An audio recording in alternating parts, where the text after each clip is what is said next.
Hello good morning. എല്ലാവർക്കും AZB അക്കാഡമിയുടെ weekly current affair സെഷനിലേക്ക് സ്വാഗതം. ഞാൻ ചിഞ്ചുമ.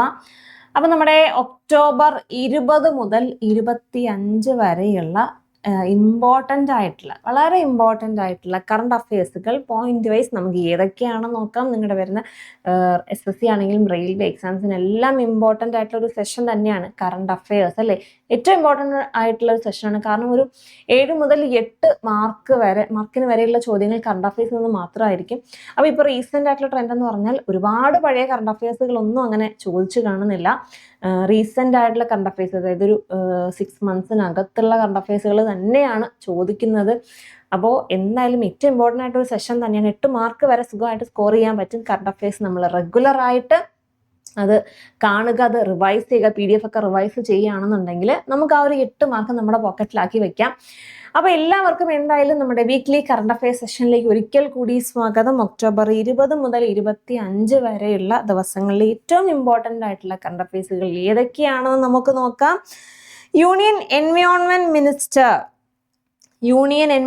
Minister Shri Bhupender Yadav represent India at G20 environment ministers meeting. അപ്പോൾ G20 എൻവയോൺമെന്റ് മിനിസ്റ്റേഴ്സ് മീറ്റിങ്ങിന് നമ്മുടെ ഇന്ത്യയെ റെപ്രസെന്റ് ചെയ്തത് ആരാണ്?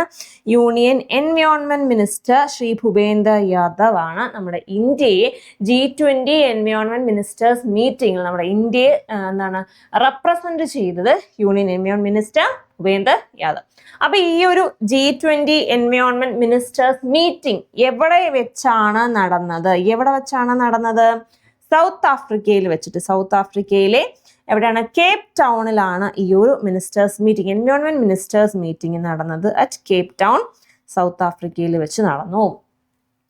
Okay, Union Minister of State Shri Jitin Prasad to inaugurate Uttarakhand AI Impact Summit. അപ്പോൾ ഉത്തരാഖണ്ഡ് AI Impact Summit എവിടെയാണ്? ഡെറാഡൂണിൽ നടന്ന Uttarakhand AI Impact Summit inaugurate ചെയ്തത് ആരാണ്? Minister of state Shri Prasadan, Jitin പ്രസാദയാണ് ഈ ഒരു AI Impact Summit, Uttarakhand AI Impact Summit inaugurate ചെയ്തത്. അപ്പോൾ നമ്മുടെ ഇന്ത്യ AI Impact Summit-ന്റെ ഒരു മുന്നോടിയായിട്ടാണ് ഈ ഒരു ഇവന്റ് നടന്നിട്ടുള്ളത്. So Uttarakhand AI Impact Summit inaugurate ചെയ്തത് മൈറ്റി മിനിസ്റ്റർ ഓഫ് സ്റ്റേറ്റ് ആയിട്ടുള്ള ജിതിൻ പ്രസാദ് ആണ് ഇനോഗ്രേറ്റ് ചെയ്തത്. ഓക്കെ അല്ലേടാ? ശരി. Indian railway to introduce ticket rescheduling feature. അപ്പൊ IRCTC പോർട്ടലില് ടിക്കറ്റ് റീഷെഡ്യൂളിംഗ് ഫീച്ചർ നമ്മുടെ ഇന്ത്യൻ റെയിൽവേ ഇൻട്രൊഡ്യൂസ് ചെയ്തിട്ടുണ്ട്. അപ്പൊ ഏത് പോർട്ടലിലാണ് ഇന്ത്യൻ റെയിൽവേ ഈ ഒരു ടിക്കറ്റ് റീഷെഡ്യൂളിംഗ് പോർട്ടൽ ഇൻട്രൊഡ്യൂസ് ചെയ്തിട്ടുള്ളത്? എവിടെയാണ്? IRCTC portal. നമ്മൾ ടിക്കറ്റ് എല്ലാം റെയിൽവേസ് ടിക്കറ്റ് ഒക്കെ ബുക്ക് ചെയ്യുന്ന ഒരു പോർട്ടലാണല്ലേ IRCTCയുടെ പോർട്ടൽ. അപ്പൊ അവിടെ തന്നെയാണ് ഇന്ത്യൻ റെയിൽവേ ഈ ഒരു ടിക്കറ്റ് റീഷെഡ്യൂളിംഗ് ഫീച്ചർ ഇൻട്രൊഡ്യൂസ് ചെയ്തത്. So India South Korea naval bilateral exercise. അപ്പോൾ India South Korea naval bilateral exercise inaugural event ആണ്. അതായത് ആദ്യത്തെ India South Korea bilateral naval exercise start ചെയ്തിട്ടുണ്ട്. അപ്പോൾ എവിടെയാണ് നടന്നത്? സൗത്ത് കൊറിയയിൽ തന്നെ നടന്നു. സൗത്ത് കൊറിയയിൽ തന്നെയാണ് ഈ ഒരു India South Korea naval bilateral exercise നടന്നത്. എവിടെയാണ്? സൗത്ത് കൊറിയയിൽ തന്നെയാണ് നടന്നത്. ഇനോഗ്രൽ എഡിഷൻ ആണ്, അതായത് ഫസ്റ്റ് എഡിഷൻ ആണ് നടന്നത്. അത് എവിടെയാണ്? സൗത്ത് കൊറിയയിൽ നടന്നത്. ആൻഡ് അതിൽ പാർട്ടിസിപ്പേറ്റ് ചെയ്ത ഇന്ത്യൻ നേവൽ ഷിപ്പ് ഏതാണ്? INS സഹ്യാദ്രി. സോ സൗത്ത് കൊറിയയിൽ നടന്ന India South Korea naval bilateral exercise inaugural edition ആയിട്ടുള്ള India South Korea naval bilateral exercise South കൊറിയയിൽ നടന്നു. ആൻഡ് അതിൽ പാർട്ടിസിപ്പേറ്റ് ചെയ്തത് ഇന്ത്യൻ നേവൽ ഷിപ്പ് INS സഹ്യാദ്രിയാണ് അതിൽ പാർട്ടിസിപ്പേറ്റ് ചെയ്തത്. സോ സീക്രട്ട് മൗണ്ടെയിൻ എന്ന പേര് കേൾക്കുമ്പോൾ തന്നെ ആര് ഓർമ്മ വരണം? മ്യൂസിക് ലെജൻഡ് ആയിട്ടുള്ള ആരാണ്? AR റഹ്മാൻ ഓർമ്മ വരണം. സോ ഒരു വിർച്വൽ ഒരു ബാൻഡാണ്, ഒരു AI പവർഡ് വിർച്വൽ ബാൻഡാണ് ഏത്? Secret mountain. ഈ ഒരു ഗൂഗിൾ ക്ലൗഡുമായിട്ട് ചേർന്ന് AR റഹ്മാൻ ലോഞ്ച് ചെയ്തിട്ടുള്ള ഒരു വിർച്വൽ AI പവർഡ് വിർച്വൽ ബാൻഡാണ് ഏത്? Secret mountain. സോ ഗൂഗിൾ ക്ലൗഡുമായിട്ട് പാർട്ട്ണർഷിപ്പ് ഏർപ്പെട്ടാണ് അദ്ദേഹം ഈ ഒരു വിർച്വൽ ബാൻഡ് ലോഞ്ച് ചെയ്തിട്ടുള്ളത്. Adani group building ropeway to simplify and speed up Kedarnath Dham pilgrimage. അപ്പൊ കേദാർനാഥ് പിൽഗ്രിമേജ് അല്ലെ, കേദാർനാഥ് യാത്ര അല്ലെങ്കിൽ ആ ഒരു പിൽഗ്രിമേജ്, ആ ഒരു തീർത്ഥാടനം, അത് എന്താണ് ഈസി ആക്കാനായിട്ട് അല്ലെങ്കിൽ ആ ഒരു സിംപ്ലിഫൈ ആക്കാനായിട്ടും സ്പീഡപ്പ് ആക്കാൻ വേണ്ടിയിട്ടും ഒരു റോപ്പ് വേ കൺസ്ട്രക്ട് ചെയ്യാനായിട്ട് പോകുന്നു.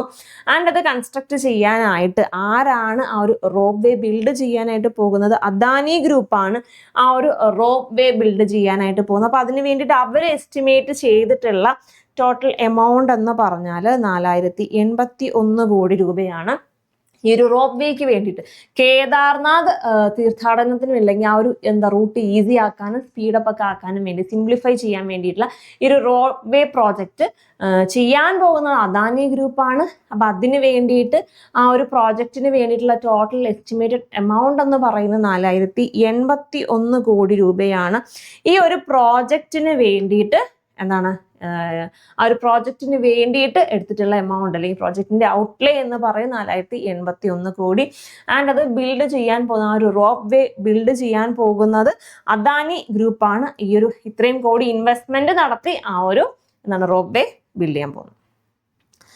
സോ കോമൺവെൽത്ത് ഗെയിംസ് 2030, അപ്പൊ 2030 കോമൺവെൽത്ത് ഗെയിംസ്, 2030 കോമൺവെൽത്ത് ഗെയിംസ് ആരാണ് ഈ ഒരു ഗെയിംസ് ഹോസ്റ്റ് ചെയ്യാനായിട്ട് പോകുന്നത്? 2030 കോമൺവെൽത്ത് ഗെയിംസ് ഹോസ്റ്റ് ചെയ്യാനായിട്ട് പോകുന്നത് നമ്മൾ ഒരു പക്ഷേ ഉറപ്പിച്ചിട്ടില്ല, ഇതുവരെയും ഉറപ്പിച്ചിട്ടില്ല. അഹമ്മദാബാദ് ഹോസ്റ്റ് ചെയ്യാനായിട്ടുള്ള ഇതെല്ലാം കൊടുത്തു കഴിഞ്ഞു. ഒരു പക്ഷെ അഹമ്മദാബാദ് ആയിരിക്കും. അപ്പൊ അതിന്റെ അത് അഹമ്മദാബാദ് തന്നെയാണോ എന്ന് അടുത്ത ദിവസം ഉറപ്പിക്കാം. അതായത് ഈ നവംബർ 27 അല്ലെങ്കിൽ ഇന്ന് തന്നെ ആയിരിക്കാം അത് ഉറപ്പിക്കാൻ പോകുന്നത്. സോ കോമൺവെൽത്ത് ഗെയിംസ് 2030 ഹോസ്റ്റ് വേദിയായിട്ട് ഇന്ത്യ റെക്കമെൻഡ് ചെയ്തിട്ടുള്ളത് ഏത് വേദിയാണ്? അഹമ്മദാബാദാണ്. അപ്പൊ ഇത് തന്നെയാണോ ഹോസ്റ്റ് എന്നുള്ളത് നമുക്ക് ഇന്ന് വൈകുന്നേരത്തിനുള്ളിൽ തന്നെ അറിയാനായിട്ട് സാധിക്കും. സോ വി റൈസ് ഇനിഷ്യേറ്റീവ് ആരാണ് ലോഞ്ച് ചെയ്തത്? വി റൈസ് ഇനിഷ്യേറ്റീവ് നീതി ആയോഗാണ് വി റൈസ് ഇനിഷ്യേറ്റീവ് ലോഞ്ച് ചെയ്തിട്ടുള്ളത്. അപ്പോൾ വി റൈസ് ഇനിഷ്യേറ്റീവ് ആർക്ക് വേണ്ടിയിട്ടുള്ളതാണ്? സ്ത്രീകൾക്ക് വേണ്ടിയുള്ള ഒരു ഇനിഷ്യേറ്റീവ് ആണ്. നീതി ആയോഗിന്റെ WEP ആണ് ഈ ഒരു ഇനിഷ്യേറ്റീവ് ലോഞ്ച് ചെയ്തത്. WEP വിമൺ ഓൺട്രപ്രണർഷിപ്പ് പ്ലാറ്റ്ഫോം ആയിട്ടുള്ള WEP, നീതി ആയോഗിന്റെ WEP ആണ് ഈ ഒരു വി റൈസ് എന്ന ഇനിഷ്യേറ്റീവ് ലോഞ്ച് ചെയ്തിട്ടുള്ളത്. ആരുടെ കൂടെയാണ്? DP വേൾഡ് എന്ന ഒരു ദുബായ് ബേസ് ചെയ്തിട്ടുള്ള ഒരു ഫേം. അപ്പൊ അവരുമായിട്ട് ചേർന്നിട്ട് നീതി ആയോഗിന്റെ വിമൺ ഓൺട്രപ്രണർഷിപ്പ് പ്ലാറ്റ്ഫോം ലോഞ്ച് ചെയ്തിട്ടുണ്ട്. വി റൈസ് ഇനിഷ്യേറ്റീവ് സ്ത്രീകൾക്ക് സ്ത്രീകളെ ഓൺട്രപ്രണർ ആ ഒരു ഈ ചെറുകിട സംരംഭമൊക്കെ സ്റ്റാർട്ട് ചെയ്യാൻ അതിന് വേണ്ടിയുള്ള മെന്റർഷിപ്പ് ട്രെയിനിങ് ഒക്കെ പ്രൊവൈഡ് ചെയ്യാൻ വേണ്ടിയുള്ള ഇനിഷ്യേറ്റീവാണ് വി റൈസ് ഇനിഷ്യേറ്റീവ്. അപ്പൊ ഈ ഒരു ഇനിഷ്യേറ്റീവിന്റെ ഭാഗമായിട്ട് സ്ത്രീകൾ നടത്തുന്ന സ്റ്റാർട്ടപ്പുകൾക്കൊക്കെ ഈ എക്സ്പോർട്ടിങ് ട്രെയിനിങ്ങുകളും കാര്യങ്ങളൊക്കെ പ്രൊവൈഡ് ചെയ്യുന്നുണ്ട്. So we rise initiative launch ചെയ്ത നീതി ആയോഗിന്റെ WEP പ്ലാറ്റ്ഫോം അല്ലെങ്കിൽ വിമൺ ഓൺട്രപ്രണർഷിപ്പ് പ്ലാറ്റ്ഫോം ആണ് വി റൈസ് ഇനിഷ്യേറ്റീവ് ലോഞ്ച് ചെയ്തത്. ആരുമായിട്ട് ചേർന്നിട്ട്? DP വേൾഡ് എന്ന ഒരു ദുബായ് ബേസ്ഡ് ഫേമുമായിട്ട് ചേർന്നിട്ട്. So central launch 600 crore Kapas Kranti cotton mission. അപ്പൊ കബസ് ക്രാന്തി കോട്ടൺ മിഷന് വേണ്ടിയിട്ട് സെൻട്രൽ ഗവൺമെന്റ് എത്ര രൂപ അലോട്ട് ചെയ്തിട്ടുണ്ട്? എത്ര രൂപയാണ്? 600 കോടി രൂപ അലോട്ട് ചെയ്തിട്ടുണ്ട്. അപ്പൊ കബസ് ക്രാന്തി കോട്ടൺ മിഷൻ. അപ്പൊ ഇതിന്റെ അണ്ടറിൽ ഒരു സ്കീം, ഒരു ആപ്പ് ഒക്കെ ലോഞ്ച് ചെയ്തിട്ടുണ്ടായിരുന്നു. ഏത് ആപ്പാണ്? ഏതാണ്?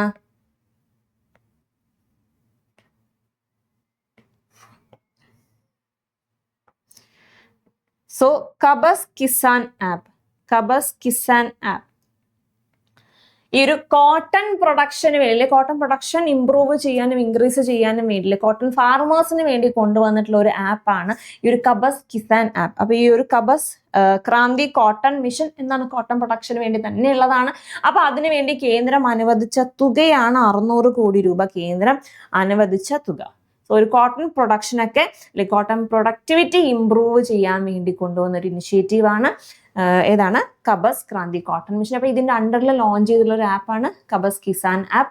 ഈ ഒരു മീഡിയേറ്റേഴ്സ് ഒന്നും ഇല്ലാതെ ഡയറക്റ്റ് ആയിട്ട് ആ ഒരു MSL ആ ഒരു പ്രൈസ് വാല്യൂ തന്നെ കോട്ടൺ ഫാമേഴ്സിന് ഏറ്റവും ബെനിഫിഷ്യൽ ആയിട്ട് രീതിയിൽ അവരുടെ പ്രൊഡ്യൂസ് സെല്ല് ചെയ്യാൻ വേണ്ടിയുള്ള ഒരു ഇനിഷ്യേറ്റീവ് ആണ് ഈ ഒരു ആപ്പ് എന്ന് പറഞ്ഞപ്പോൾ. ഈ ഒരു കബസ് ക്രാന്തി മിഷന് വേണ്ടിയിട്ട് സെൻട്രൽ ഗവൺമെന്റ് അലോട്ട് ചെയ്തിട്ടുള്ള തുക എത്രയാണ്? 600 കോടി രൂപയാണ് ഇതിനു വേണ്ടി അലോട്ട് ചെയ്തിട്ടുള്ളത്. So 11th India international science festival. India international science festival എവിടെയാണ് നടക്കാൻ പോകുന്നത്? ചണ്ഡീഗഡിൽ നടക്കാൻ പോകുന്നത്. അതിന്റെ എത്രാമത്തെ എഡിഷൻ? 11ാമത്തെ എഡിഷൻ ചണ്ഡീഗഡിൽ നടക്കാൻ പോവുകയാണ്. അതിന്റെ തീം എന്ന് പറഞ്ഞ വിജ്ഞാൻ സേ സമൃദ്ധി ഫോർ ആത്മനിർഭർ ഭാരത്. അപ്പോൾ ഇന്ത്യ ഇന്റർനാഷണൽ സയൻസ് ഫെസ്റ്റിവൽ ചണ്ഡീഗഡിൽ നടക്കാൻ പോകുന്നതാണ്. അതിന്റെ എത്രാമത്തെ എഡിഷൻ? 11ാമത്തെ എഡിഷൻ ആണ് നടക്കാൻ പോകുന്നത്.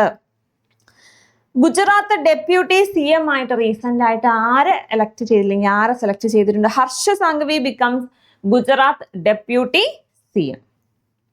So Akke Padmashali becomes first transgender member of SSC appointed committee. അപ്പോൾ സുപ്രീം കോടതി അപ്പോയിന്റ് ചെയ്ത കമ്മിറ്റിയുടെ ആദ്യത്തെ ഒരു ട്രാൻസ്ജെൻഡർ മെമ്പർ ആരാണ്? അക്കെ പത്മശാലി. അപ്പൊ അക്കെ പത്മശാലിയാണ് ഈ ഒരു സുപ്രീം കോടതി രൂപീകരിച്ച് റെക്കമെൻഡ് ചെയ്ത ഒരു ട്രാൻസ്ജെൻഡേഴ്സിന്റെ റൈറ്റ്സിന് വേണ്ടിയുള്ള ഒരു കമ്മിറ്റി. ആ കമ്മിറ്റിയിലെ ആദ്യത്തെ ട്രാൻസ് കമ്മ്യൂണിറ്റിയിൽ നിന്ന് വരുന്ന മെമ്പറാണ് അക്കെ പത്മശാലി.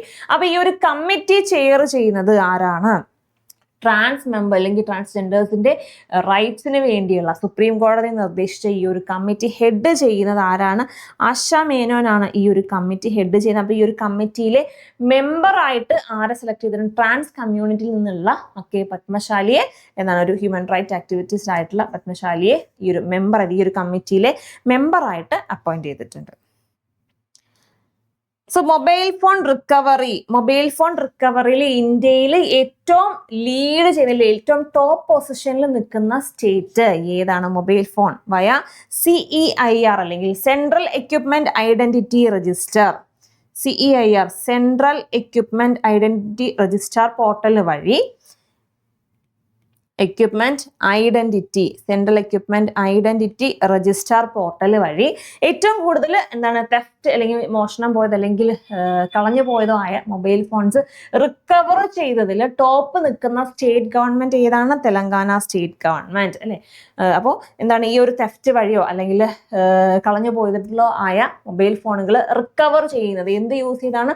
IMEI നമ്പറൊക്കെ യൂസ് ചെയ്ത് റിക്കവർ ചെയ്യുന്നത് ഏത് പോർട്ടൽ വഴിയാണ്? സെൻട്രൽ എക്യുപ്മെന്റ് ഐഡന്റിറ്റി പോർട്ടൽ വഴി. ആ ഒരു പോർട്ടൽ വഴി ഏറ്റവും കൂടുതൽ മൊബൈൽ ഫോൺസ് റിക്കവർ ചെയ്തിട്ടുള്ള ടോപ്പ് സ്റ്റേറ്റ് ഏതാണ്? Telangana state government.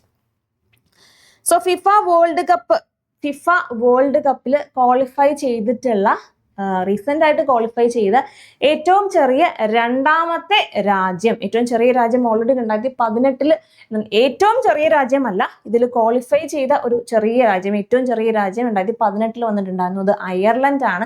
അപ്പൊ ഈ റീസെന്റ് ആയിട്ടുള്ള ഫിഫ വേൾഡ് കപ്പിൽ ക്വാളിഫൈ ആയിട്ടുള്ള രണ്ടാമത്തെ ചെറിയ രാജ്യം ഏതാണ്? Cape Verde. So Cape Verde ആണ് ഫിഫ വേൾഡ് കപ്പ് ക്വാളിഫിക്കേഷനിൽ ക്വാളിഫൈ ആയിട്ടുള്ള സെക്കൻഡ് സ്മോളസ്റ്റ് നേഷൻ. സോ ഈ ഒരു രാജ്യം ഈ ഒരു വേൾഡ് കപ്പ് ക്വാളിഫൈ ചെയ്യുന്നത് തന്നെ ഫസ്റ്റ് ടൈം ആണ്. സോ ഫിഫ വേൾഡ് കപ്പ് ക്വാളിഫിക്കേഷനിൽ സെക്കൻഡ് സ്മോളസ്റ്റ് നേഷൻ ഏതാണ്? Cape Verde. So titanium plant, ഡിഫൻസിന് വേണ്ടിയുള്ള ഒരു ടൈറ്റാനിയം പ്ലാന്റ് എവിടെ ഇനോഗ്രേറ്റ് ചെയ്തിട്ടുണ്ട്? ലക്നൌവിൽ നമ്മുടെ defence minister Rajnath Singh inaugurate ചെയ്തിട്ടുണ്ട്. എവിടെയാണ് ടൈറ്റാനിയം പ്ലാന്റ്? ഡിഫൻസിന് വേണ്ടിയുള്ള ടൈറ്റാനിയം പ്ലാന്റ് ലക്നൌവിൽ നമ്മുടെ ഡിഫൻസ് മിനിസ്റ്റർ പ്രതിരോധ മന്ത്രി രാജ്നാഥ് സിംഗ് ഇനോഗ്രേറ്റ് ചെയ്തു.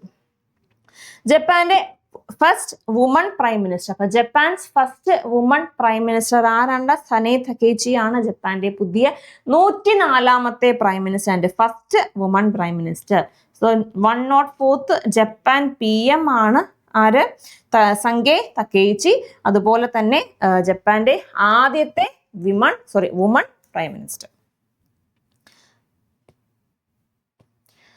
സോ under-20 വേൾഡ് കപ്പ് ആരാണ് Under-20 ഫിഫ വേൾഡ് കപ്പ് ആ ഒരു ടൈറ്റിൽ വിന്നറായിട്ട് ആരാണ് വന്നിട്ടുള്ളത്? മൊറോക്കോയാണ്. മൊറോക്കോ ഫസ്റ്റ് ടൈമാണ് ഏതെങ്കിലും ഒരു വേൾഡ് കപ്പ് ഇവന്റിൽ ടോപ്പ് വരുന്നത്.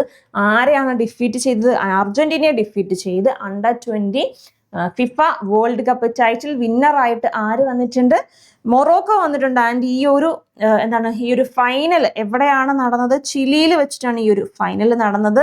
സോ അണ്ടർ-20 FIFA World Cup title winner ആരാണ്? മൊറോക്കോയാണ്. ആരെ ഡിഫീറ്റ് ചെയ്തു? അർജന്റീനയെ ഡിഫീറ്റ് ചെയ്തിട്ടുണ്ട്. സോ സെൻഡർ നോട്ടിഫൈസ് നോട്ടറി അമെൻമെന്റ് റൂൾ. അപ്പൊ നോട്ടറി അമെൻമെന്റ് റൂൾ 1956 നോട്ടറി റൂൾസ് അമെൻഡ് ചെയ്തുകൊണ്ട് സെൻഡർ പുതിയ ഉത്തരവ് ഇറക്കിയിട്ടുണ്ട്. 4 സംസ്ഥാനങ്ങളിലെ നോട്ടറീസിന്റെ എണ്ണം എക്സ്പാൻഡ് ചെയ്തുകൊണ്ടുള്ള പുതിയ ഉത്തരവ് നമ്മുടെ സെൻട്രൽ ഗവൺമെന്റ് പുറത്തിറക്കിയിട്ടുണ്ട്. അപ്പൊ ഏതൊക്കെ സംസ്ഥാനങ്ങളിലെ നോട്ടറീസിനെയാണ് എക്സ്പാൻഡ് ചെയ്തുകൊണ്ടുള്ള ഉത്തരവ് പുറത്തിറക്കിയിട്ടുള്ളത്? എവിടേക്കാണ്? ഗുജറാത്ത്, തമിഴ്നാടു, രാജസ്ഥാൻ ആൻഡ് നാഗാലാൻഡ്. അപ്പോൾ ഇത്രയും സ്റ്റേറ്റുകളിലെ നോട്ടറീസിനെ കറന്റ് ഉള്ള നോട്ടറീസിന്റെ എണ്ണം അത് എക്സ്പാൻഡ് ചെയ്തിട്ടുണ്ട്. കാരണം ഇവിടെയുള്ള അഡ്മിനിസ്ട്രേഷൻ എക്സ്പാൻഡ് ആയിട്ടുണ്ട്, പോപ്പുലേഷൻ എക്സ്പാൻഡ് ആയിട്ടുണ്ട്. സോ അതിന്റെ ഭാഗമായിട്ട് അവിടുത്തെ നോട്ടറീസിന്റെ എണ്ണവും സെൻട്രൽ ഗവൺമെന്റ് എക്സ്പാൻഡ് ചെയ്തിട്ടുണ്ട്. അപ്പൊ ഏത് ആക്ടിനെയാണ് അമെൻഡ് ചെയ്തിട്ടുള്ളത്? നോട്ടറി റൂൾസ് 1956 അമെൻഡ് ചെയ്ത് നോട്ടറി അമെൻമെന്റ് റൂൾ 2025 കൊണ്ടുവന്നിട്ടുണ്ട്. 4 സംസ്ഥാനങ്ങളിലെ നോട്ടറീസിനെ എക്സ്പാൻഡ് ചെയ്തിട്ടുണ്ട്. ഏതൊക്കെയാണ്? Gujarat, Tamil Nadu, Rajasthan and Nagaland. So Center disperses 730 crore 15th Finance Commission grant to boost rural local bodies. അപ്പോൾ റൂറൽ ലോക്കൽ ബോഡീസിനെ ബൂസ്റ്റ് ചെയ്യാനായിട്ട്, എൻഹാൻസ് ചെയ്യാനായിട്ട് 15th ഫിനാൻസ് കമ്മീഷൻ എത്ര രൂപയാണ് ഈ ഒരു 15th ഫിനാൻസ് കമ്മീഷന്റെ അണ്ടറിൽ സെൻട്രൽ എത്ര രൂപയാണ് അലോട്ട് ചെയ്തിട്ടുള്ളത്? 730 കോടി രൂപ അലോട്ട് ചെയ്തിട്ടുണ്ട്. ഏതാണ് ഈ റൂറൽ ലോക്കൽ ബോഡീസ്? ഗുജറാത്തിലെയും ഹരിയാനയിലെയും, എസ്പെഷ്യലി ഗുജറാത്തിലെയും ഹരിയാനയിലെയും റൂറൽ ലോക്കൽ ബോഡീസിനെ ബൂസ്റ്റ് ചെയ്യാൻ വേണ്ടിയിട്ട് നമ്മുടെ സെൻട്രൽ ഗവൺമെന്റ് എത്ര രൂപ ഗ്രാന്റ് തീരുമാനിച്ചിട്ടുണ്ട്? 730 കോടി രൂപയുടെ ഗ്രാന്റ് അലോട്ട് ചെയ്തിട്ടുണ്ട്. So Air India partners with the Taiwan Starlux Airline for seamless interline travel connectivity. അപ്പോൾ ട്രാവൽ കണക്ടിവിറ്റി സീംലെസ് ട്രാവൽ കണക്ടിവിറ്റിക്ക് വേണ്ടിയിട്ട് നമ്മുടെ എയർ ഇന്ത്യ ആരുമായിട്ട് പാർട്ട്ണർഷിപ്പ് അല്ലെങ്കിൽ ആരുമായിട്ട് MOU സൈൻ ചെയ്തിട്ടുണ്ട്, അല്ലെങ്കിൽ എഗ്രിമെന്റ് സൈൻ ചെയ്തിട്ടുണ്ട്? തായ്വാന്റെ സ്റ്റാർലക്സ് എയർലൈൻസുമായിട്ട് എഗ്രിമെന്റ് സൈൻ ചെയ്തിട്ടുണ്ട്. So Bathou religion get separate census code. അപ്പൊ ആസാമിലെ ബോഡോ കമ്മ്യൂണിറ്റി ആസാമിലെ ബോഡോ കമ്മ്യൂണിറ്റിയിലുള്ള ബത്തൗ റിലീജിയൻ. സോ ആസാമിലെ ബോഡോ കമ്മ്യൂണിറ്റിയിൽ വരുന്ന ബത്തൗ റിലീജിയന് ഒരു സെപ്പറേറ്റ് സെൻസസ് കോഡ് ലഭിച്ചിട്ടുണ്ട്. അപ്പൊ അതിന്റെ ഭാഗമായിട്ട് ഈ വരുന്ന അപ്കമിങ് ആയിട്ടുള്ള നാഷണൽ സെൻസസ് 2025 തന്നെ നടക്കുമെന്ന് നമുക്ക് വിശ്വസിക്കാം. അപ്പോൾ വരുന്ന നാഷണൽ സെൻസസിന് മുന്നോടിയായിട്ട് സെപ്പറേറ്റ് സെൻസസ് കോഡ് ലഭിച്ചിട്ടുള്ള കമ്മ്യൂണിറ്റി അല്ലെങ്കിൽ റിലീജിയൻ ഏതാണ്? ബത്തൗ റിലീജിയൻ. ആസാമിലെ ബോഡോ കമ്മ്യൂണിറ്റിയിലെ ബത്തൗ റിലീജിയൻ ഒരു സെപ്പറേറ്റ് സെൻസസ് കോഡ് ലഭിച്ചിട്ടുണ്ട്.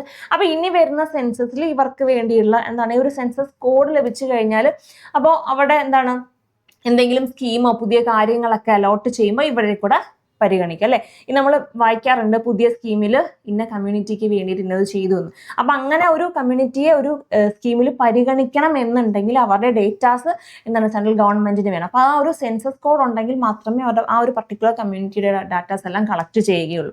അപ്പൊ ഇനി വരുന്ന എന്തെങ്കിലും സ്കീമുകളൊക്കെ വരുമ്പോൾ ഇവരെ കൂടെ പരിഗണിക്കാൻ ഈ ഒരു കോഡ് കാരണമാകും. So India upgrades technical mission India upgrades technical mission in Kabul to full embassy. അപ്പോൾ നമ്മുടെ കാബൂൾ, അഫ്ഗാനിസ്ഥാനിലെ കാബൂളിലുള്ള ഇന്ത്യൻ ടെക്നിക്കൽ മിഷന് ഇന്ത്യ ഒരു അപ്ഗ്രേഡേഷൻ സ്റ്റാറ്റസ് കൊടുത്തിട്ടുണ്ട്. ഇപ്പോൾ അത് എന്തായി മാറി? ഒരു ഫുൾ ഇന്ത്യൻ എംബസി ആയിട്ട് മാറിയിട്ടുണ്ട്. സോ നമ്മുടെ താലിബാൻ ഗവൺമെന്റ് 2021 ഒരു തിരിച്ച് പവറിൽ വന്നതിന് ശേഷം ഇന്ത്യ ഒരു ഡിപ്ലോമാറ്റിക് തീരുമാനങ്ങൾ ഈ ഒരു അഫ്ഗാൻ സ്റ്റേറ്റും അല്ലെങ്കിൽ അഫ്ഗാൻ രാജ്യവുമായിട്ട് എടുക്കുന്നത് ഈ ഒരു ഇതാണ് ഫസ്റ്റ് ആയിട്ടുള്ളൊരു ഡിപ്ലോമാറ്റിക് ഒരു വലിയൊരു ഒരു മേജർ ആയിട്ടുള്ളൊരു തീരുമാനം എന്ന് പറയുന്നത്. അവിടുത്തെ ഇന്ത്യൻ ടെക്നിക്കൽ മിഷനെ കംപ്ലീറ്റ് ആയിട്ട് ഒരു ഇന്ത്യൻ എംബസി ആയിട്ട് ഇന്ത്യൻ ഗവൺമെന്റ് കൺവേർട്ട് ചെയ്തു. So Udan scheme completes 9 years. അപ്പോൾ 2016 ലോഞ്ച് ചെയ്ത ഉഡാൻ സ്കീം അല്ലെ, ഉഡേ ദേശ് കെ ആം നാഗരിക് സ്കീം 9 വർഷം കംപ്ലീറ്റ് ചെയ്തിട്ടുണ്ട്. അപ്പൊ എന്താണ് ഉഡേ ദേശ് കെ ആം നാഗരിക്? പേര് പറയുന്നത് പോലെ ഉഡാൻ, പറക്കുക അല്ലെ. അപ്പൊ ഈ ഒരു എയർ കണക്ടിവിറ്റി, സീംലെസ് ആയിട്ടുള്ള എയർ കണക്ടിവിറ്റി എന്നുള്ള രീതിയിൽ ആ ഒരു ഫീസിബിൾ ആയിട്ടുള്ള എയർ കണക്ടിവിറ്റി ഒക്കെ നടക്കാൻ വേണ്ടിയിട്ട്, ട്രാവലിംഗ് ഒക്കെ നടക്കാൻ വേണ്ടിയിട്ട് പുതിയ റൂട്ടുകളൊക്കെ, എയർ റൂട്ടുകളൊക്കെ കൊണ്ടുവരാൻ വേണ്ടിയുള്ള ഒരു ഇനിഷ്യേറ്റീവാണ് ഉഡാൻ സ്കീം. അപ്പൊ ഉഡാൻ സ്കീം ലോഞ്ച് ചെയ്ത വർഷം 2016 എത്ര വർഷം കംപ്ലീറ്റ് ആയി? 9 വർഷം കംപ്ലീറ്റ് ആയി. India UK launch Ramanujan junior research programme. Ramanujan junior research programme ഇന്ത്യയും UK കൂടിയിട്ട് ലോഞ്ച് ചെയ്തിട്ടുണ്ട്. അപ്പൊ എന്താണ് ഈ ഒരു ഇനിഷ്യേറ്റീവ് കൊണ്ട് ഉദ്ദേശിക്കുന്നത്? India UK Ramanujan junior researchers programme. അപ്പൊ UK ലിംസ് അല്ലെ, മാത്തമാറ്റിക്കൽ ഇൻസ്റ്റിറ്റ്യൂഷനിൽ നമ്മുടെ ഇവിടുത്തെ റിസർച്ചേഴ്സിനൊക്കെ അതേപോലെ PhD സ്റ്റുഡൻസിനൊക്കെ അവിടെ പോയിട്ട് അവരുടെ റിസർച്ചും കാര്യങ്ങളും ഒക്കെ അവിടെ സ്റ്റേ ചെയ്ത് റിസർച്ചും കാര്യങ്ങളൊക്കെ ചെയ്യാൻ വേണ്ടിയുള്ള ഒരു ഇനിഷ്യേറ്റീവ് ആണ് ഇന്ത്യയുടെയും UKയുടെയും രാമാനുജൻ ജൂനിയർ റിസർച്ചേഴ്സ് പ്രോഗ്രാം. ഏതാണ്? Ramanujan junior researchers programme. അപ്പൊ ഏത് രാജ്യവുമായിട്ട് ചേർന്നിട്ടാണ് ഇന്ത്യ ഈ ഒരു രാമാനുജൻ റിസർച്ചേഴ്സ് പ്രോഗ്രാം ഇംപ്ലിമെന്റ് ചെയ്യുന്നത്? ഏത് രാജ്യവുമായിട്ടാണ്? ഇന്ത്യയും UKയുമായിട്ട് ചേർന്നിട്ട് അല്ലെ, UKയുടെ ലിംസ് ഇൻസ്റ്റിറ്റ്യൂട്ടുമായിട്ട് ചേർന്നിട്ട് London institute for mathematical science ആണ്, ലണ്ടൻ ഇൻസ്റ്റിറ്റ്യൂട്ട് ഫോർ മാത്തമാറ്റിക്കൽ സയൻസുമായിട്ട് ചേർന്നിട്ട് ഇന്ത്യ ഒരു Ramanujan junior researchers programme launch ചെയ്തിട്ടുണ്ട്. അതിന്റെ ഭാഗമായിട്ട് ലിംസിൽ പോയി നമ്മുടെ റിസർച്ചേഴ്സിനൊക്കെ, സെലക്റ്റീവ് ആയിട്ടുള്ള റിസർച്ചേഴ്സിന് അവിടെ പോയിട്ട് അവരുടെ ഫെലോഷിപ്പ് ഒക്കെ ചെയ്യാനുള്ള ഒരു initiative. So India rank 9th globally in total forest area. അപ്പൊ ഏറ്റവും കൂടുതൽ ഫോറസ്റ്റ് ഏരിയ ഉള്ളത് ആ ഒരു ഗ്ലോബൽ റാങ്കിങ്, അതിൽ ഇന്ത്യ എത്രാം പൊസിഷനിലാണ്? ഇന്ത്യ 9ാം സ്ഥാനത്താണ്. ആൻഡ് ഈ ഒരു റിപ്പോർട്ട് റിലീസ് ചെയ്തിട്ടുള്ളത്, അല്ലെങ്കിൽ ആ ഏത് റിപ്പോർട്ടിന്റെ ബേസിസിലാണ് India 9th rank globally forest area ഉള്ളതിൽ ഏറ്റവും ടോപ്പിൽ 9th റാങ്ക് ഇന്ത്യക്ക് വന്നിട്ടുള്ളത് ഏത് റിപ്പോർട്ടിന്റെ ബേസിസിലാണ്? ഗ്ലോബൽ ഫോറസ്റ്റ് റിസോഴ്സസ് അസസ്മെന്റ്, നമ്മുടെ ഫുഡ് ആൻഡ് അഗ്രികൾച്ചറൽ ഓർഗനൈസേഷന്റെ FAOയുടെ ഗ്ലോബൽ ഫോറസ്റ്റ് റിസോഴ്സ് അസസ്മെന്റ് അല്ലെങ്കിൽ GFRA റിപ്പോർട്ട് പ്രകാരം ഇന്ത്യ ഗ്ലോബലി ഫോറസ്റ്റ് ഏരിയയിൽ എത്രാം സ്ഥാനത്താണ്? 9th പൊസിഷനിലാണ്. അതുപോലെ തന്നെ ഫോറസ്റ്റ് ഏരിയ ആനുവലി ഗെയിൻ ചെയ്യുന്ന, ഇത്ര ഏരിയാസ് ആനുവലി ഗെയിൻ ചെയ്യുന്ന ആ ഒരു കാറ്റഗറിയിൽ ഇന്ത്യയുടെ റാങ്ക് എത്രാമതാണ്? 3ാമത്തെ റാങ്കാണ്, 3rd റാങ്ക് ആണുള്ളത്. എന്താണ്? ആനുവലി ഫോറസ്റ്റ് ഏരിയ ഗെയിൻ ചെയ്യുന്ന ആ ഒരു കാറ്റഗറി ലിസ്റ്റിൽ ഇന്ത്യ 3ാം സ്ഥാനത്താണ്. So Indian Navy's INS Sahyadri arrives in Japan to join Japan-India Maritime Exercise. അപ്പോൾ Japan-India Maritime Exercise JMX-ന് വേണ്ടിയിട്ട് ഇന്ത്യൻ നേവിയുടെ INS സഹ്യാദ്രി അല്ലെ, നമ്മൾ സൗത്ത് കൊറിയയുമായിട്ടുള്ള മാരിടൈം എക്സസൈസിനും INS സഹ്യാദ്രി തന്നെയാണ് സൗത്ത് കൊറിയയിൽ എത്തിയത്. അതുപോലെ തന്നെ JMX-ന് വേണ്ടി ഇന്ത്യൻ നേവൽ ഷിപ്പ് ആയിട്ടുള്ള സഹ്യാദ്രി എവിടെ എത്തിച്ചേർന്നിട്ടുണ്ട്, അല്ലെങ്കിൽ ഇന്ത്യൻ നേവൽ ഷിപ്പ് എവിടെയാണ് ഈ ഒരു JMX കണ്ടക്ട് ചെയ്തത്? ജപ്പാനിൽ കണ്ടക്ട് ചെയ്തു. So OpenAI unveils ChatGPT Atlas. അപ്പോൾ ChatGPT കൊണ്ടുവന്നിട്ടുള്ള OpenAIയുടെ പുതിയൊരു ഒരു വെബ് ബ്രൗസർ ആണ് ഏത്? ChatGPT Atlas എന്ന് പറയുന്നത്. AI powered browser bringing intelligent assistance and automation to macOS. അപ്പം നമ്മുടെ ഈ ഗൂഗിൾ ക്രോമിനൊക്കെ ബദലായിട്ട് നമ്മുടെ OpenAI കൊണ്ടുവന്നിട്ടുള്ള ഒരു വെബ് ബ്രൗസർ ആണ് ഏത്? ChatGPT Atlas. IIT Madras Pravartak becomes India's first authorized lab to test 5G core network functions. അപ്പോൾ എന്താണ് ഇന്ത്യയിലെ 5G നെറ്റ്വർക്ക് ഒക്കെ എന്താണ് ടെസ്റ്റ് ചെയ്യാൻ വേണ്ടിയുള്ള ഇന്ത്യയിലെ ആദ്യത്തെ ഒരു ഓതറൈസ്ഡ് ലാബ് ഏതാണ്? IIT മദ്രാസിന്റെ പ്രവർത്തക ലാബാണ്. 5G നെറ്റ്വർക്ക്സ് ഒക്കെ എന്താണ് മോണിറ്റർ ചെയ്യാനായിട്ടും അത് ടെസ്റ്റ് ചെയ്യാനുമായിട്ടുള്ള authorised department of telecommunication approve ചെയ്തിട്ടുള്ള ഓതറൈസ്ഡ് ടെസ്റ്റിംഗ് ലാബ് ഏതാണ്? പ്രവർത്തക്. IIT മദ്രാസ് ഡെവലപ്പ് ചെയ്തിട്ടുള്ള Pravartak. Airtel business wins multi year cyber security deal from Indian railway. അപ്പൊ ഇന്ത്യൻ റെയിൽവേയുടെ സൈബർ സെക്യൂരിറ്റി എന്താണ് സർവീസിന് വേണ്ടി ഏത് ടെലികോം സെക്ടറിനാണ് അല്ലെങ്കിൽ ഏത് ടെലികോം വിങ്ങിനാണ് ഈ ഒരു സൈബർ സെക്യൂരിറ്റി ഇന്ത്യൻ റെയിൽവേയുടെ സൈബർ സെക്യൂരിറ്റി സർവീസിന് വേണ്ടിയിട്ടുള്ള ഒരു മൾട്ടി ഇയർ ഡീൽ ലഭിച്ചത്? ഏത് ടെലികോം സെക്ടറാണ്? എയർടെൽ. നമ്മുടെ ഭാരതി എയർടെലിന്റെ ആമായിട്ടുള്ള എന്താണ് എയർടെൽ ബിസിനസ്സിനാണ് ഇന്ത്യൻ റെയിൽവേയുടെ ടെലികോം സെക്യൂരിറ്റി സർവീസിന്റെ മൾട്ടി ഇയർ കോൺട്രാക്ട് ലഭിച്ചത്. So SAIME aquaculture model from Sundarbans earn FAO global recognition. അപ്പൊ സെയിം അക്വാകൾച്ചർ എന്താണ്? Sustainable aquaculture in mangrove ecosystem. അപ്പൊ ഈ കണ്ടൽ കാടുകളിൽ എന്താണ് എക്കോസിസ്റ്റം, ഈ കണ്ടൽ കാടുകളുടെ ആ ഒരു പ്രൊട്ടക്ഷനോട് ഉൾപ്പെടെ തന്നെ അക്വാകൾച്ചറും കൂടി എന്താണ് ഇംപ്ലിമെന്റ് ചെയ്തുകൊണ്ടുള്ള സെയിം അക്വാകൾച്ചർ മോഡലിന് FAO ഫുഡ് ആൻഡ് അഗ്രികൾച്ചർ ഓർഗനൈസേഷന്റെ ഗ്ലോബൽ അപ്രൂവൽ അല്ലെങ്കിൽ ഗ്ലോബൽ റെക്കഗ്നിഷൻ ലഭിച്ചു. എന്താണ് അവിടെ ഈ സുന്ദർബൻ എന്ന് പറഞ്ഞാൽ മാംഗ്രൂവ് ഫോറസ്റ്റിന് പേര് കേട്ട സ്ഥലമാണ്. അപ്പൊ ഈ സെയിം അക്വാകൾച്ചർ കൊണ്ട് ഉദ്ദേശിക്കുന്നത് എന്താണ്? അവിടെ മാംഗ്രൂവിനോടൊപ്പം തന്നെ ഈ അക്വാകൾച്ചർ നമ്മുടെ ഷ്രിമ്പ് ഈ എന്താണ് ചെമ്മീൻ കൾട്ടിവേഷനും കൂടെ ഈ ഒരു ഭാഗത്ത്, അപ്പൊ ഒരു എന്താണ് എക്കോസിസ്റ്റത്തിന് തന്നെ നല്ല രീതിയിലുള്ള ഒരു ബയോഡൈവേഴ്സിറ്റിയും കൂടി അവിടെ എന്താണ് ഡെവലപ്പ് ചെയ്യുകയാണ്. So first state free of extreme poverty. അപ്പൊ എക്സ്ട്രീം പോവേർട്ടിയിൽ നിന്നും ഫ്രീ ആവുന്ന ഇന്ത്യയിലെ ആദ്യത്തെ സംസ്ഥാനം ഏതാണ്? നമ്മുടെ സ്റ്റേറ്റ് ഗവൺമെന്റ് ആയിട്ടുള്ള കേരള ഗവൺമെന്റ് ആണ് എക്സ്ട്രീം പോവേർട്ടി ലെവലിൽ നിന്ന് അല്ലെങ്കിൽ എക്സ്ട്രീം പോവേർട്ടി ലെവലിൽ നിന്ന് ഫ്രീ ആയിട്ടുള്ള first state government. First Indian city to fully implement real time flood forecasting. അപ്പോൾ റിയൽ ടൈം ഫ്ലഡ് മോണിറ്ററിങ്ങും പ്രഡിക്ഷനും ഒക്കെ ഇംപ്ലിമെന്റ് ചെയ്യാൻ കഴിയുന്ന ഒരു എന്താണ് അതൊക്കെ ഇംപ്ലിമെന്റ് ചെയ്യുന്ന ആദ്യത്തെ സിറ്റി ഏതാണ്? നമ്മുടെ തമിഴ്നാട്ടിലെ ചെന്നൈ ആണ് ഈ ഒരു റിയൽ ടൈം മോണിറ്ററിംഗ് ഒക്കെ കൊണ്ടുവന്നിട്ടുള്ള ഫ്ലഡ് ഫോർകാസ്റ്റ് മോണിറ്ററിംഗ് ഒക്കെ ഇംപ്ലിമെന്റ് ചെയ്തിട്ടുള്ള ആദ്യത്തെ സിറ്റി ഏതാണ്? ചെന്നൈ. അപ്പൊ നമ്മുടെ ഡൽഹി പോലീസ് കോൺസ്റ്റബിളിന്റെ നോട്ടിഫിക്കേഷൻ, കോൺസ്റ്റബിളിന്റെ ആപ്ലിക്കേഷൻ ഡേറ്റ് എക്സ്റ്റെൻഡ് ചെയ്തിട്ടുണ്ട്.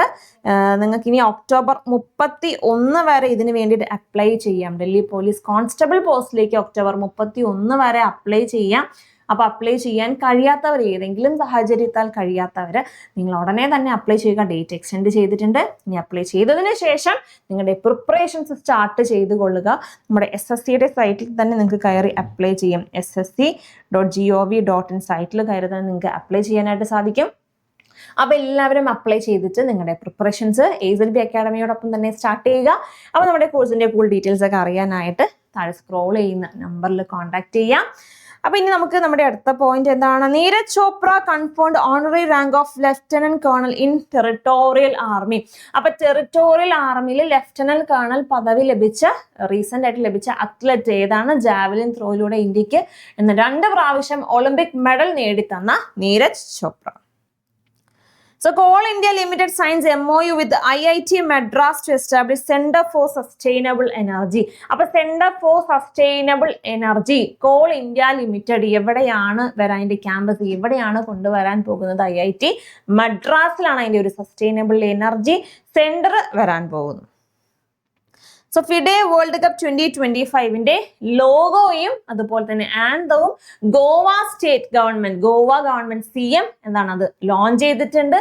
എന്തുകൊണ്ടാണ് ഗോവയിൽ വെച്ചിട്ടാണ് ഫിഡെ വേൾഡ് കപ്പ് 2025 നടക്കാൻ പോകുന്നത്. അപ്പൊ അതിന്റെ ലോഗോ എന്താണ് റിവീൽ ചെയ്തിട്ടുണ്ട്. എന്നാൽ ലോഗോ താഴെ നിങ്ങൾക്ക് ആ ഫിഗർ കാണാൻ സാധിക്കും. ലോഗോ എന്താണെന്നുള്ളത് 3 ട്രപ്പീസിയം കൊണ്ടുവന്നിട്ടുണ്ട് അല്ലെ. 3 ട്രപ്പീസിയം ഉണ്ട്.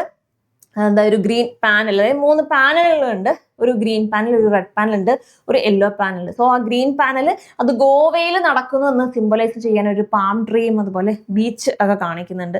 ആ റെഡ് പാനൽ ഒരു ചെക്ക് ബോർഡാണ് അല്ലേ, ഒരു ചെസ് ബോർഡ് കാണിക്കുന്നുണ്ട്. ദെൻ ഒരു സെൻറ്ററിലുള്ള ആ ഒരു ചെസ് ബോർഡ് കാണിക്കുന്നുണ്ട്. ആൻഡ് അത് തേർഡ് ആ ഒരു യെല്ലോ പാനലിൽ ഒരു സണ്ണിനെ കുറച്ച് സ്റ്റൈലിഷ് ആയിട്ട് വരച്ചിട്ടുണ്ട്. സോ ആ ഗോവയുടെ ആ ഒരു ഫെസ്റ്റീവ് സ്പിരിറ്റും അതുപോലെ വാംത്തൊക്കെ കാണിക്കാൻ വേണ്ടിയിട്ടാണ് ആ ഒരു തേർഡ് പാനൽ വന്നിട്ടുണ്ട്. അപ്പൊ ഇതാണ് നമ്മുടെ ഫിഡെ വേൾഡ് കപ്പ് 2025 ലോഗോ എന്ന് പറയുന്നത്. സോ വിപ്പോ അഡ്വൈസറി ബോർഡിന്റെ UN ഒരു സ്പെഷ്യൽ ഏജൻസി ആയിട്ടുള്ള വിപോ അഡ്വൈസറി ബോർഡിന്റെ വേൾഡ് ഇന്റലക്ച്വൽ പ്രോപ്പർട്ടി ഓർഗനൈസേഷന്റെ ചെയർപേഴ്സൺ ആയിട്ട് ആരെ അപ്പോയിന്റ് ചെയ്തിട്ടുണ്ട്? പ്രതിഭ സിംഗിനെ അപ്പോയിന്റ് ചെയ്തിട്ടുണ്ട്. സോ കഫാല സിസ്റ്റം അബോളിഷ് ചെയ്ത രാജ്യം ഏതാണ്? സൗദി അറേബ്യ ആണ് റീസെന്റ് ആയിട്ട് കഫാല സിസ്റ്റം അല്ലെങ്കിൽ സ്പോൺസർഷിപ്പ് സ്കീം അബോളിഷ് ചെയ്തത്. സോ നാഷണൽ സോളിഡാരിറ്റി ഡേ എന്നാണ് നാഷണൽ സോളിഡാരിറ്റി ഡേ വരുന്നത്? October 20 നാഷണൽ സോളിഡാരിറ്റി ഡേ വരുന്നത്. Police commemoration day October 21 police commemoration day ആയിട്ട് സെലിബ്രേറ്റ് ചെയ്യുന്നു. UN ഡേ ഇമ്പോർട്ടൻസ് ആണ്. UN ഡേ എന്നാണ് October 24 UN ഡേ ആയിട്ട് സെലിബ്രേറ്റ് ചെയ്യുന്നു. വേൾഡ് പോളിയോ ഡേ അതും October 24. Indo Tibetan border police raising day അല്ലെങ്കിൽ ITBP day എന്നാണ്, അതും October 24. സോ അതോടുകൂടി നമ്മുടെ ഈ വീക്കിലെ പ്രധാനപ്പെട്ട കറണ്ട് അഫയേഴ്സുകളുടെ ഒരു ലൈനേഴ്സ് നമ്മൾ കംപ്ലീറ്റ് ചെയ്തിട്ടുണ്ട്. അപ്പൊ ഇതിന്റെ PDF ഇതോടൊപ്പമുള്ള ടെലഗ്രാം ചാനലിന്റെ ലിങ്കിൽ നിന്ന് നിങ്ങൾക്ക് കിട്ടുന്നതായിരിക്കും. സോ ചാനൽ ജോയിൻ ചെയ്യുക. നിങ്ങളുടെ കറണ്ട് അഫയേഴ്സ് ഒക്കെ റെഗുലർ ആയിട്ട് അപ്ഡേറ്റ് ചെയ്ത് തന്നെ പഠിക്കാൻ നമുക്ക് വീണ്ടും മറ്റൊരു കറണ്ട് അഫയേഴ്സ് സെഷനിൽ കാണാം. താങ്ക്